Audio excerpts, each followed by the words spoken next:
এই আপোষহীন মানসিকতার নাম আহলে হাদিস।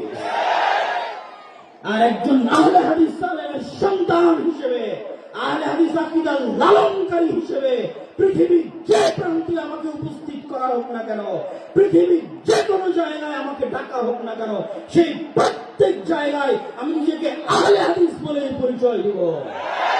আর গর্বের সাথে বলতে চাই যে একটা সেকুলার পার্টির নেতার চাইতে, লালন মতবাদে বিশ্বাসী নেতার চাইতে একজন আহলে হাদিস রিকশা চালক, একজন আহলে হাদিস দিন মজুর, যার আকীদা সালাফি, যার বিশ্বাস সঠিক, সে বেশি ভালো, বেশি কল্যাণকর আল্লাহ সুবহানাহু ওয়া তাআলার নিকটে।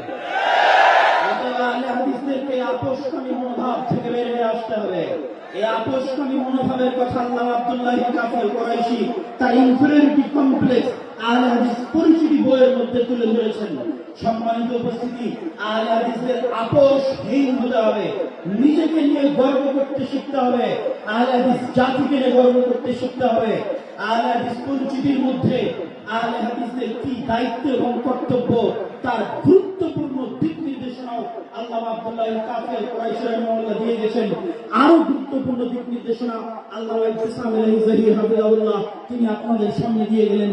আমি আমার বক্তব্য দীর্ঘায়িত করছি না, বক্তব্যের শেষে এতটুকুই বলবো, আল্লাহ সুবহানাহু ওয়া তাআলা বলেছেন ওয়ামান ইয়াকফুর বিত-তাগুত, আগে তাগুতকে অস্বীকার করতে হবে। ইব্রাহিম আলাইহিস সালাতু ওয়াস সালাম বলেছেন যে ইন্না বুরাউম মিনকুম, তোমরা যে সমস্ত শিরকের ইবাদত করো ওই সমস্ত শিরক থেকে আমি ইব্রাহিম মুক্ত। তিনি কোরআনের যেখানে ইব্রাহিম আলাইহিস সালাতু ওয়াস সালামের কথা বলবেন সেখানে ইব্রাহিম আলাইহিস সালাতু ওয়াস সালাম শিরক থেকে নিজেকে মুক্ত ঘোষণা করেছেন। আহলে হাদিসদের যদি ঈমান পরিপূর্ণ করতে হয় তাহলে আগে এই সেকুলারিজমকে, আগে এই ন্যাশনালিজমকে এবং এই ধরনের যত মতবাদ, তন্ত্র মন্ত্র আছে এই সমস্ত তাগুতি মতবাদকে অস্বীকার করতে হবে প্রকাশ্যে। যেদিন প্রকাশ্য অস্বীকার করতে পারবে সেদিন ঈমান পরিপূর্ণ হবে, তাওহীদ পরিপূর্ণ হবে। আর ইসলাম আমাকে এবং আপনাকে নিয়ে বিজয়ী হতে হবে, এই জন্য ইসলাম নয়, ইসলাম নিজেই বিজয়ী হতে পারে। আপনি সাথ দিবেন কিনা সেটা আপনার ব্যাপার। সম্মানিত উপস্থিতি, আমি আমার সংক্ষিপ্ত বুঝ অনুযায়ী যেটি বুঝেছি যে আমরা যদি ইসলামকে রাষ্ট্র ক্ষমতায় প্রতিষ্ঠিত করতে চাই তাহলে আমাদের রাষ্ট্র ক্ষমতায় প্রতিষ্ঠিত হওয়ার যোগ্য হতে হবে, যা আমার প্রত্যেক বহু বক্তব্যে আপনাদের সামনে তুলে ধরেছি। ন্যায় পরায়ণতা, ন্যায়ের আন্দোলন করতে হবে নিজের জায়গায়, নিজের পরিবারে, নিজের সমাজে, প্রত্যেক ক্ষেত্রে ন্যায়ের আন্দোলন করতে হবে।